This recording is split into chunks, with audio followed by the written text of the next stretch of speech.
Earth stood before the council chamber, its leaders unflinching as they announced the end of allegiance. The grand hall of the Galactic Council was a place where thousands of voices from countless worlds echoed in perfect harmony, but on this day, the harmony was broken. The chamber itself was a vast sphere of light and crystal suspended in orbit around a dying star. Its walls shimmered with holograms of stars and empires, and its air was heavy with the weight of decisions that shaped entire galaxies. Delegates of every known species filled the tiers, each seated behind banners of colors and symbols that marked their worlds. Their eyes, some with flame, some with ice, some with nothing human at all turned toward the Earth's delegation. As the announcement was spoken, the words were simple, but they carried the weight of centuries. Earth would no longer serve the Council. Earth would no longer bow before decrees made light years away by voices that did not bleed for Earth or starve for Earth or bury their dead on Earth. The declaration was not shouted, it was spoken with the calm resolve of a people who had suffered too long and could not bend further. And yet those calm words struck the chamber harder than any weapon. Filled the air. Voices rose in fury, others in disbelief. Some laughed cruelly, dismissing Earth as weak and doomed, while others shifted uncomfortably, unsure whether this was madness or bravery. A delegate from the Vectri, whose body shimmered like liquid metal, pounded the table, demanding immediate punishment. A representative of the Thal, a race of winged philosophers, whispered that perhaps Earth was only claiming the dignity every world deserved. The council chamber turned into a storm of chaos, every word a blade, every whisper a wound. At Earth's delegation stood silent, their faces revealed no fear. Their uniforms were plain gray, without jewels, without marks of status, and yet they carried themselves with a weight greater than crowns. The lead ambassador, an old woman whose voice had carried through countless debates, did not raise her hand to quiet the storm. She only looked across the chamber and waited as the rage burned around her. Her silence was heavier than shouts beyond the chamber. The news spread like fire across the stars. Every relay, every beacon, every ship carried the words, "Earth has left the council." Some worlds heard the words and smiled in secret, for they too had grown weary of the council's chains. Others heard and prepared their fleets, for they believed rebellion must be crushed swiftly, lest it grow. The galaxy itself seemed to hold its breath, caught between admiration and fear. Inside the chamber, order was eventually restored. The council leader, an ancient being whose body was made of light itself, demanded Earth reconsider. But Earth's ambassador spoke once more with quiet finality. "There will be no reconsideration. Earth is free." The words were not dramatic, not loud, not dressed with speeches or poetry, yet in their simplicity they shattered the foundation of unity and set the course for chaos that no one could yet imagine. The declaration shattered centuries of uneasy cooperation, and the alien delegates erupted in fury. The council chamber that once carried the sound of reasoned debate now thundered with outrage as voices clashed like storms crashing against one another. The walls glowed brighter, as if the very chamber felt the violence of the moment. Some species shouted in guttural cries that shook the air, while others released tones so sharp they cut through the noise like blades. It was no longer a gathering of reason, but a battlefield of words. The ambassador of the Vectri rose, first his metallic form vibrating with anger. Each movement of his body sent ripples of silver across his frame. He declared that Earth had spat in the face of unity, and that such defiance must be met with immediate sanctions. He spoke of broken treaties, of betrayal, of dangers that would spread if one world could so easily defy the council. His words were met with thundering approval by some who had long despised humanity, seeing them as reckless, ambitious, and unwilling to yield to the greater good. But then came voices of opposition. The Thal, with wings that shimmered like woven glass, lifted their voices not in anger but in sorrow. They spoke of choice and dignity, and the danger of turning the council into a cage. They argued that if Earth believed the burden of allegiance had become unbearable, then perhaps the council should listen rather than punish. For to rule through fear was not unity, it was domination. Their gentle tones carried across the chamber, though many drowned them out with jeers and threats. The delegate of the Kryn, a towering species of stone and fire, shouted that Earth would bring war and ruin the flames that danced within. His body leaped higher as he accused humanity of arrogance. He claimed that Earth had always been untrustworthy, that they had questioned too many laws and resisted too many orders. He demanded that fleets be mobilized at once to show that rebellion would never be tolerated. The chamber nearly shook apart under the echo of his fury. Yet among the chaos, some remained silent. Their eyes watched carefully, weighing each word, measuring each response. They were the ones who would whisper in shadows, after the meeting, who would send secret messages across the stars, who would consider that maybe Earth was not reckless, but brave.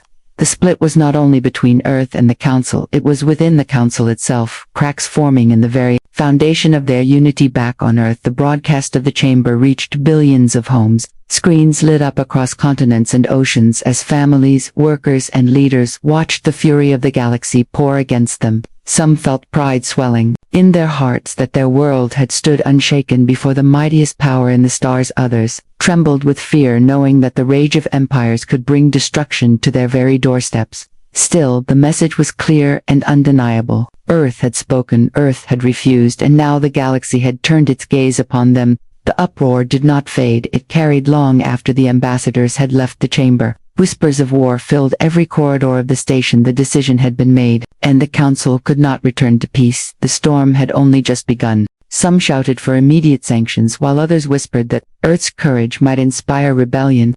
The Council chamber became a living storm of division, where every voice carried the weight of entire civilizations and every word threatened to fracture the fragile unity that had lasted for centuries. Some delegates rose in fury, demanding punishments swift and absolute, while others leaned closer to their allies, speaking in hushed tones that carried the seeds of dangerous ideas. If Earth could stand alone, if Earth could break free, why could not they? The ambassador of the Dren, whose skin reflected starlight like shards of glass, spoke in a voice sharp enough to cut. He called for blockades, for isolation, for the crushing of Earth. Before defiance could spread to other restless worlds, his words found allies quickly, for many feared the cost of disobedience spreading across the stars. Yet while he spoke, the delegate of the Jor-El, a quiet species with eyes like deep oceans, leaned to her neighbor and murmured that perhaps Earth had revealed a truth long buried. The Council was not a family, it was a prison. Such whispers spread like fire hidden in dry grass. Some were spoken with admiration for Earth's bravery, others with envy, and still others with fear that rebellion would lead to collapse. Worlds on the edge of the Council's reach, those who felt neglected or exploited began to wonder if Earth had simply taken the first step that they could not yet dare to take. The chamber may have roared with fury, but beneath the roar silence was building, and within that silence was the dangerous thought of change. The Council leader, a being of radiant energy whose form shifted like flame, tried to restore order, but the divisions had already deepened. Too many voices shouted at once, too many worlds revealed the cracks in their loyalty. It was as though Earth's single declaration had peeled back the veil to reveal what had always been lurking beneath. The Council was never as united as it claimed, and now the mask had shattered beyond the chamber. The galaxy listened. The message traveled through relay stations, into merchant guild halls, into the ears of soldiers and smugglers and farmers. Entire planets paused to consider the sight of humans standing alone against the great council of stars on mining colonies. Whispers spread of throwing off unfair taxes on border stations. Captains spoke of refusing distant orders on forgotten worlds long suffering under council law. Hope flickered where there had been none before. Earth had not only broken ties, it had lit a signal. Whether it was a beacon of freedom or the spark of chaos, no one could yet decide. But the thought could not be erased. The courage of one world could ignite the courage of many, and as the council burned in fury, as debates raged without end, every being who heard the story carried it into their homes and into their dreams. In that moment, Earth had changed not only its own destiny, but the destiny of the galaxy itself. The chamber was filled with noise, yet the true power lay in the whispers that escaped into the stars. Back on Earth, the people cheered freedom, yet shadows of uncertainty spread through the streets across great cities and quiet towns. Screens broadcast the declaration again and again, showing the council chamber filled with fury and showing the calm faces of Earth's ambassadors as they walked away from the greatest power in the stars. For many, this was the moment they had long dreamed of, a future where humanity was no longer bent under the weight of alien decrees and endless demands. People flooded plazas waving banners. They sang together in voices filled with pride. They shouted that Earth was finally free. Yet freedom came with a silence that lingered behind the celebrations. In quiet kitchens, families looked at empty cupboards and wondered how long food would last now that the trade routes would soon close. Doctors in hospitals studied dwindling supplies of advanced medicines that came only from alien partners, and asked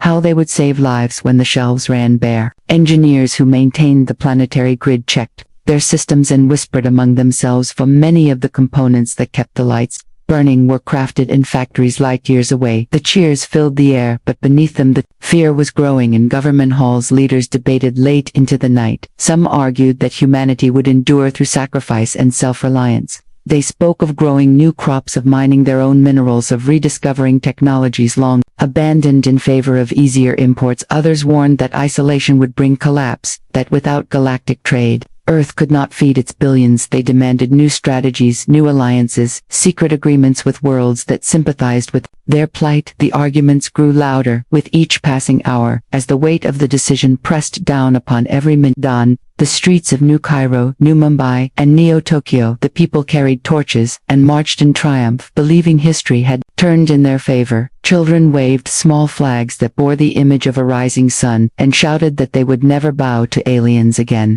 The spirit of rebellion was alive and bright, but in the shadows of alleyways, merchants whispered about food prices climbing sky-high. Smugglers counted the risks of running blockades, and crime lords sharpened their knives, sensing profit in desperation.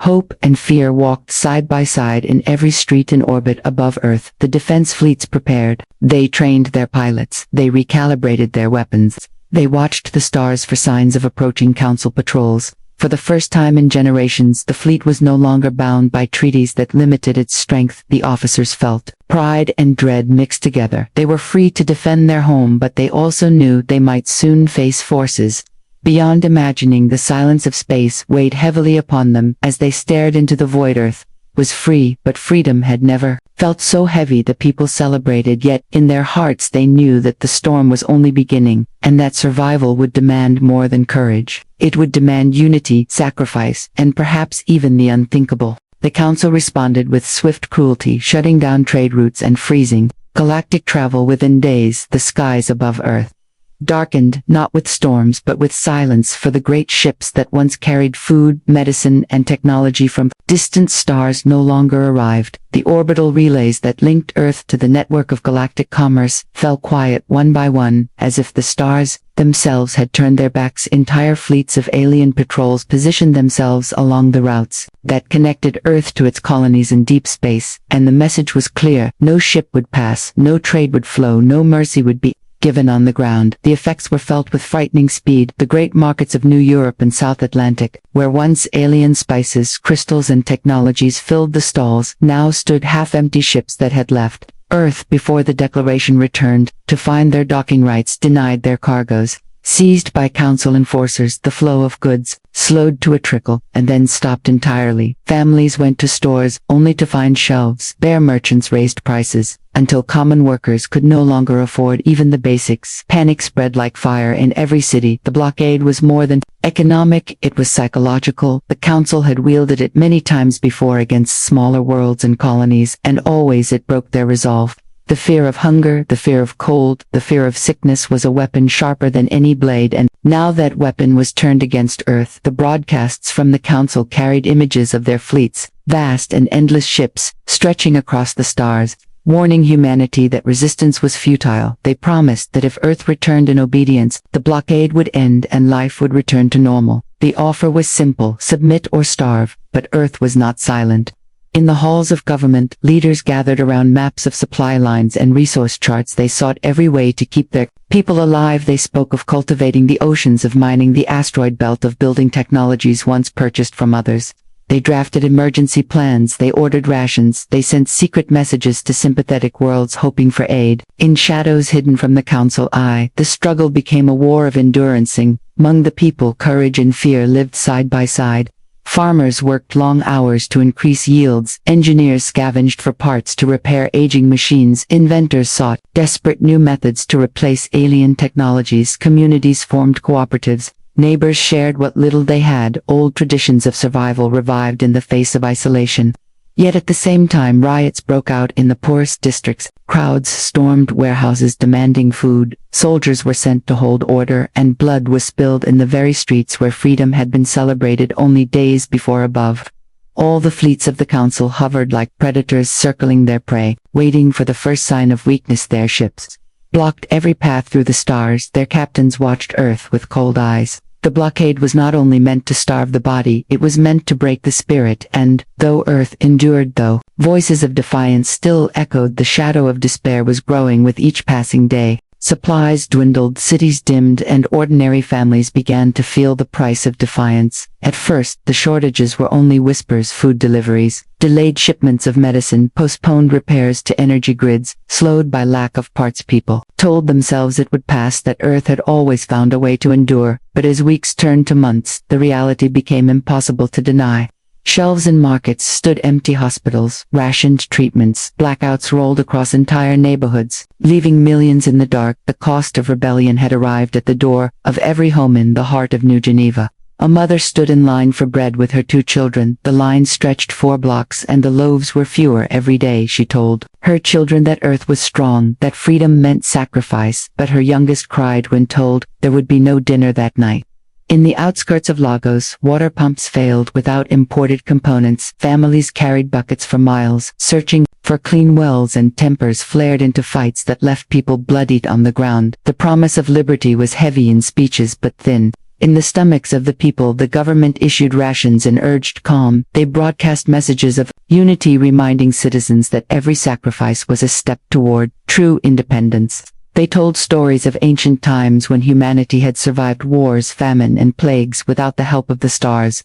They called upon pride, resilience, and memory. But in the crowded streets, words could not fill an empty bowl, and speeches could not cure a fever without medicine. Anger began to rise like a tide in Tokyo. Protesters marched carrying banners that read, "Freedom cannot feed our children." They clashed with soldiers who were ordered to maintain order. Shields struck against fists, smoke filled the air, and the once joyful songs of rebellion turned into cries of rage. In New York, riots broke into warehouses and mobs looted what little supplies remained. In Johannesburg, the power grid failed for an entire week, plunging the city into chaos as gangs claimed the night. The unity of Earth was cracking under the pressure of survival. Still, there were those who refused despair. Farmers built greenhouses, powered by old solar arrays. Engineers scavenged parts from abandoned factories to build makeshift generators. Communities formed barter systems, trading skills and labor for food and shelter. Teachers continued lessons in candlelit rooms, reminding children that knowledge was the one resource that could not be blockaded.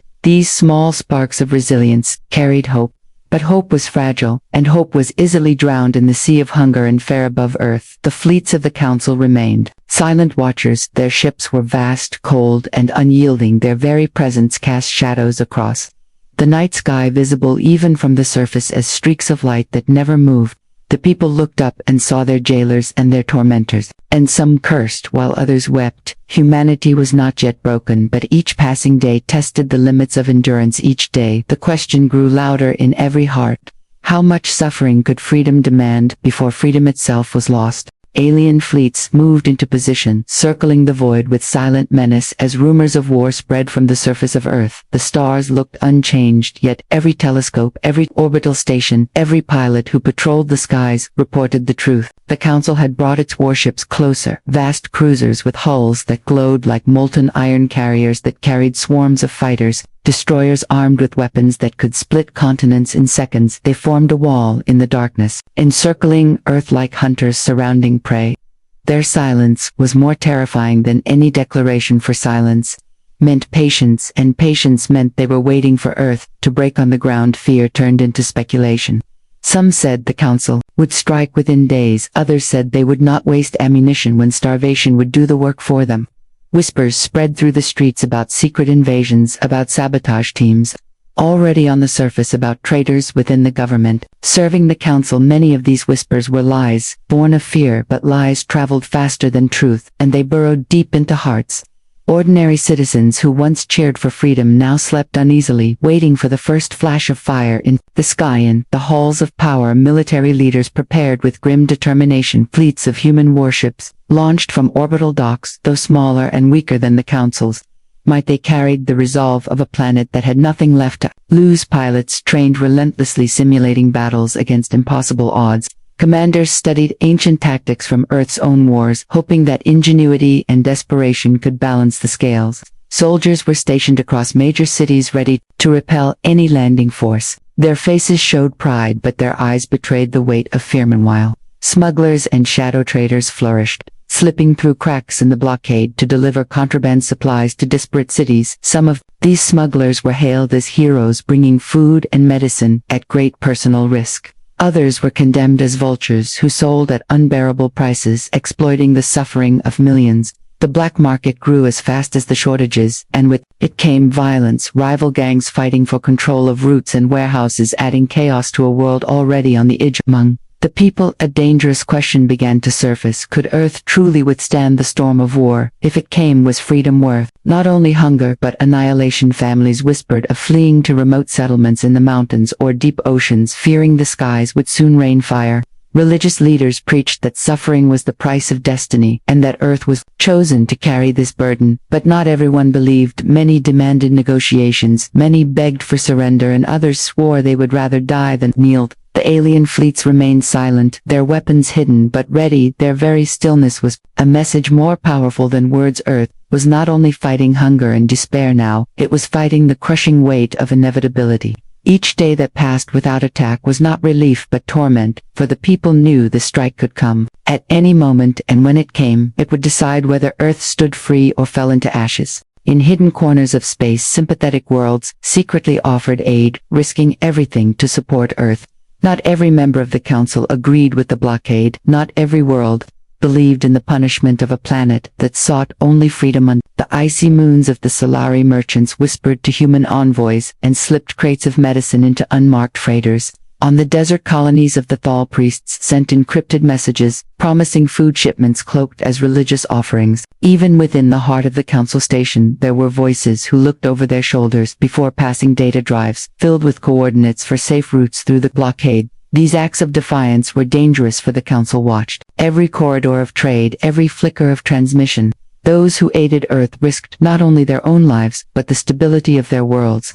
A single mistake could bring sanctions, invasion, or worse yet. Still they acted, for Earth's courage had ignited something long buried within them for centuries. Many had spoken in hushed tones of the Council's iron grip. Now they saw proof that resistance was possible on Earth. The first hidden shipments arrived in secret. Night skies lit by ships that dropped from the void without warning. Their hulls bore no flags, their captains carried no names. They landed in remote fields in the frozen tundra, in the deserts far from the cities. Unmarked crates spilled out onto the soil, filled with grain, antibiotics, solar cells, and machine parts. Soldiers guarded the landings while scientists rushed to salvage whatever could be adapted. Engineers tore open alien technology, reassembling it into tools that might extend the fragile survival of the people. The government could not openly acknowledge these deliveries, for to do so would expose their allies to destruction.